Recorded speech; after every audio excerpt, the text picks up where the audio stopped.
Rated PG, patnubay at gabay ng magulang ay kailangan sa mga batang manonood.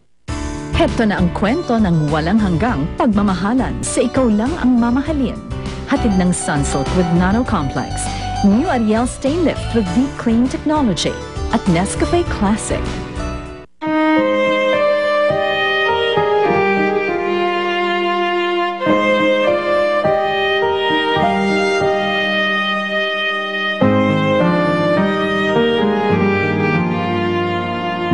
Kaya't sa ayaw at sa gusto mo, si Catherine na lang ngayon ang magiging kaibigan mo.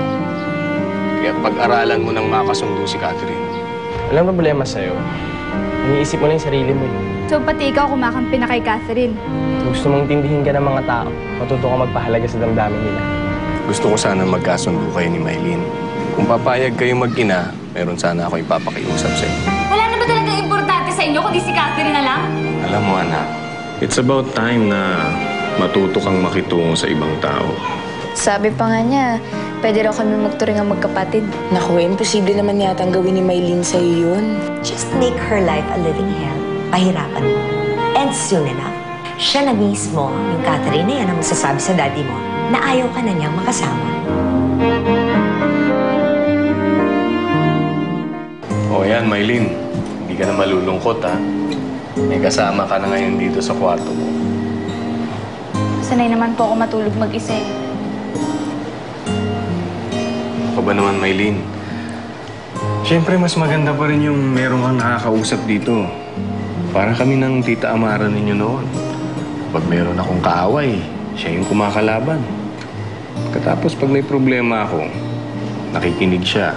Binibigyan niya ako ng advice. Alam niyo, lahat gumagaan kapag meron nakikinig at merong umiintindi sa inyo.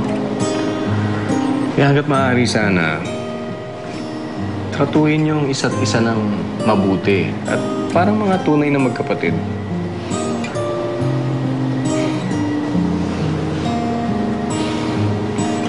Sige. Tiwa ko na muna kayo. Sige po.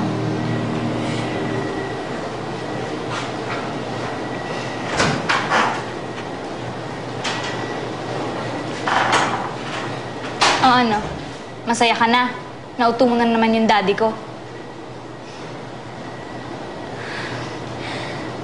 Mylene, alam kong galit ka pa rin sa akin hanggang ngayon. Pero umaasa ako na mawawala din yun. Sana bumalik na ulit yung dati kong kaibigan. Asa ka pa.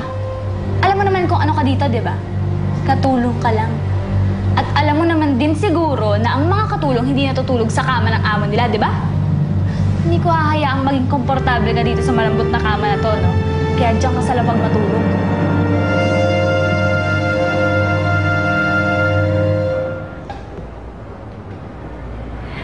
Mylene, gusto mo gupitan kita? Gupitan kita. Gupit kita. Gupit ka buhok, Mylene. Gupit ka buhok, Mylene.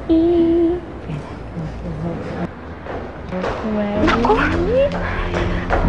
Bitawan mo yung gunting. Akin na to, ha? Rex! Halika nga. Alam mo, binilin ko sa inyo. Di ba huwag na huwag niyo iwanan yung pasyente? Tingnan mo.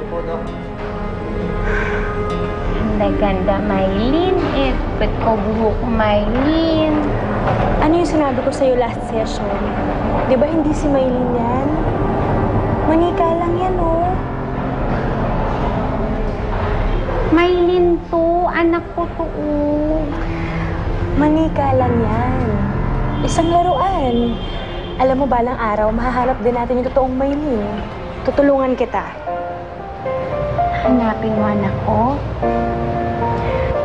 Pero hindi ko maipapangako sa'yo agad na mahahanap natin siya, ha? Basta gagawin ko ang lahat. Ang importante ngayon, dapat bumilis yung paggaling mo.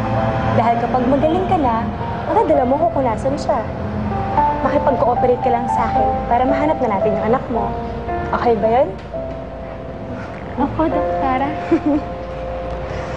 Sanay naman ako matulog sa lapag. Mas maganda na to kaysa nasa kali ako.